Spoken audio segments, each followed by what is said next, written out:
Hi friends, welcome back to my channel. నేను మీ గాయత్రినండి. ఈరోజు చేయబోతున్నాను కడప ఎర్రకారం దోశ. చాలా టేస్టీగా ఉంటుంది. నా పద్ధతిలో ఒకసారి ట్రై చేయండి ఫ్రెండ్స్. ఇప్పుడు ఒక మిక్సీ జార్ తీసుకొని 10 వట్టిమిర్చి అండి, ఒక 10 మినిట్స్ నానబెట్టి అలాగా కడిగి పెట్టిన వట్టిమిర్చి వేద్దామండి. ఇప్పుడు ఒక తెల్లవాయ అండి, పెద్దది పొట్టు తీసుకొని వేసుకోవాలి. ఇప్పుడు కొద్దిగా జీలకర్ర అండి, 1/4 స్పూన్ అంత జీలకర్ర వేద్దాము.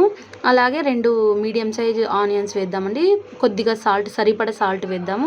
కొద్దిగా చింతపండు వేసి అలా వాటర్ వేసి మిక్సీ వేసి మెత్తగా రుబ్బుకోవాలండి. పేస్ట్ లాగా ఒక బౌల్లోకి సర్వ్ చేసేసుకుందాము. ఇప్పుడు మనం ఒక ప్యాన్ పెట్టి దోశ వేసుకుందాం ఫ్రెండ్స్.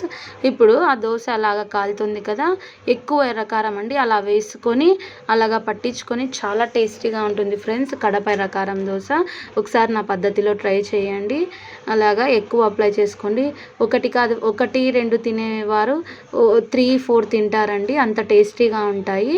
నా పద్ధతిలో ఒకసారి ట్రై చేయండి ఫ్రెండ్స్. నా వీడియోస్ నచ్చినట్టయితే లైక్ చేయండి, షేర్ చేయండి, subscribe to my channel, support them friends.